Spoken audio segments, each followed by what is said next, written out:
우리는 보통 첨단의학을 아주 객관적이고 가치 중립적인 과학이라고 생각하죠. 그런데 만약에 이 의학이 사실은 보이지 않는 어떤 신념, 거의 종교와 같은 힘에 의해 움직이고 있다면 어떨까요? 오늘 이 시간에는 성경의 눈으로 본 첨단의학과 의료라는 책을 통해서 바로 이 도발적인 주장을 함께 파헤쳐 보겠습니다. 생생한 환자가 반복되는 케이스로 인격이 상대적인 대상으로 바뀐다? 와, 정말 날카로운 지적 아닌가요? 이 문장은 오늘 우리가 던질 가장 중요한 질문의 핵심을 그대로 꿰뚫고 있어요. 우리가 굳게 믿는 이 현대의학, 정말 순수한 과학일까요? 아니면 그 뒤에 우리가 미처 보지 못했던 다른 무언가가 작동하고 있는 걸까요? 자, 그럼 이 도발적인 주장을 제대로 이해하기 위해서 저자의 논리를 한번 차근차근 따라가 볼게요. 먼저 모든 걸 움직이는 세계관이라는 개념에서 시작해서 오늘날 우리 사회를 지배하는 이념을 살펴볼 거고요. 그리고 마침내 의학이 어떻게 새로운 종교가 되었는지, 그 증거는 뭔지 파헤쳐본 다음에 마지막으로 핵심 내용을 정리하겠습니다. 자, 첫 번째 단추입니다. 저자의 모든 주장은 바로 이 세계관이라는 개념, 바로 여기서부터 출발해요. 이걸 이해해야만 의학 뒤에 숨겨진 보이지 않는 힘을 볼 수 있습니다. 세계관, 말이 좀 어렵게 들릴 수 있는데 사실 아주 간단해요. 말 그대로 세상을 보는 안경 같은 겁니다. 우리가 빨간 안경을 쓰면 세상이 빨갛게 보이고 파란 안경을 쓰면 파랗게 보이잖아요. 그것처럼 우리의 세계관은 무엇이 옳고 그른지, 무엇이 가치 있는지에 대한 모든 판단을 무의식적으로 결정하는 우리 정신의 운영체제인 셈이죠. 그리고 바로 여기서 저자의 첫 번째 아주 중요한 주장이 나옵니다. 모든 세계관은 증명할 수 없는 어떤 핵심적인 믿음, 그러니까 신앙적 결단에서 시작하기 때문에 근본적으로 종교적이라는 거예요. 자, 그렇다면 과학의 최전선에 있는 의학도 예외일 수는 없겠죠. 의학 역시 어떤 종교적인 토대를 가진 세계관 위에서 움직이고 있다는 뜻이 됩니다. 자, 그럼 궁금해지죠.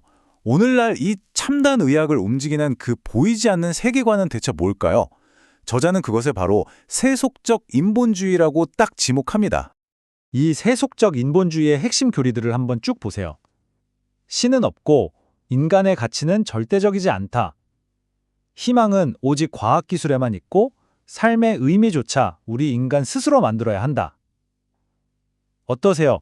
모든 것의 중심에 신이 아니라 인간, 바로 우리 자신을 두는 거죠. 아주 철저하게 인간 중심적인 사상체계입니다. 이런 시대 정신을 철학자 사르트르가 한 문장으로 기가 막히게 표현했어요. 절대적인 기준이 되어주던 신이 사라진 세상에서 이제 인간은 스스로 모든 가치와 규칙을 만들어야 하는 그런 존재가 된 겁니다. 바로 이 지점에서 기술은 그냥 단순한 도구가 아니게 됩니다. 질병, 가난, 심지어 죽음의 문제까지 해결해줄 유일한 구원자처럼 여겨지는 거죠.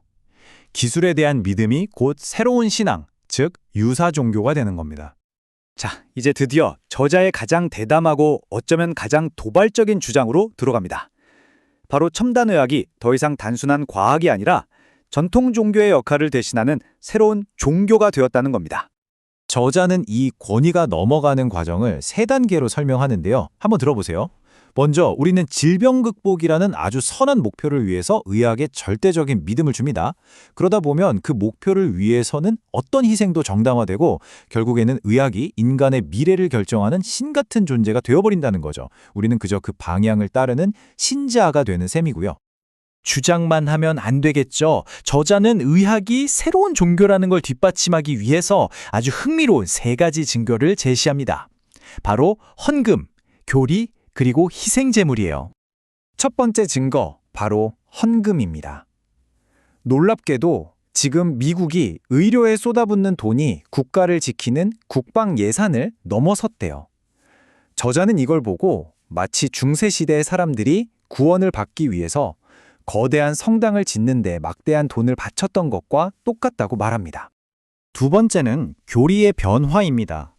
히포크라테스 선서로부터 시작해서 2000년 넘게 의학의 핵심 교리는 생명은 신성하고 절대적이다라는 거였잖아요.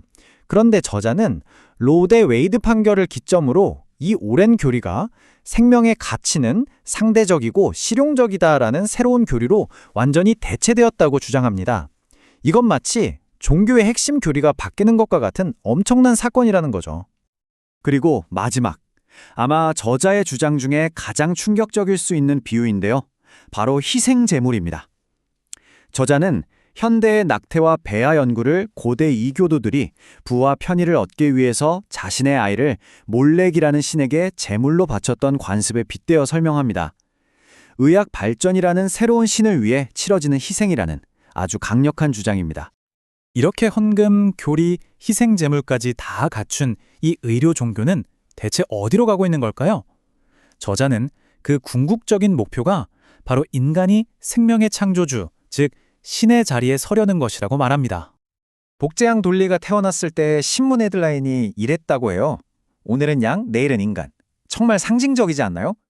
이건 단순히 병을 고치는 걸 넘어서서 생명의 설계도를 직접 편집하고 새로운 생명을 창조하려는 말 그대로 신의 영역에 도전하려는 욕망을 그대로 보여줍니다. 그런데 말이죠. 이런 방향, 과연 우리 모두가 원하는 걸까요? 의학계의 열망과 대중들의 생각은 같을까요? 책에서 제시된 데이터를 한번 보시죠. 이 데이터 좀 보세요. 정말 놀랍습니다. 인간 복제 연구에 대해서는 무려 90%가 반대하고 있어요. 90%? 이건 거의 만장일치에 가까운 반대죠. 유전자 특허 같은 다른 기술에 대해서도 반대 여론이 압도적입니다. 소위 신노릇하는 기술에 대한 대중의 거부감이 엄청나다는 걸 알 수 있습니다. 하지만 이런 압도적인 반대에도 불구하고 연구는 멈추지 않고 계속됩니다. 저자는 바로 이 지점에서 의료 종교의 막강한 권위를 보는 거예요. 대중의 뜻, 즉 민주주의의 원칙마저 넘어서서 자신들의 신념을 밀어붙이는 그 힘 말입니다. 자, 지금까지 따라오시느라 고생하셨습니다. 저자의 이 복잡한 주장을 다시 한번 머릿속에 딱 정리해 드릴게요. 정리하자면 이렇습니다. 첫째, 의학은 결코 가치 중립적이지 않고 특정 세계관의 인도를 받습니다. 둘째, 오늘날 의학을 지배하는 세계관은 세속적 인본주의라는 유사 종교입니다. 셋째, 이 종교는 막대한 비용이라는 헌금, 생명에 대한 새로운 가치관이라는 교리, 그리고 연구를 위한 희생 제물을 요구합니다. 그리고 그 최종 목표는 대중의 뜻을 넘어서서 신노릇을 하려는 것이죠. 그리고 이것이 저자가 우리에게 던지는 마지막, 정말 도전적인 질문입니다. 이제 문제는 우리의 의학이 종교적이냐 아니냐가 아니라는 거죠. 진짜 질문은 바로 이것입니다. 우리의 의료 행위는 과연 어떤 종교를 믿고 있는가? 의학과 그 목표에 대한 우리 자신의 생각을 되돌아보게 만드는 아주 강력한 화두입니다.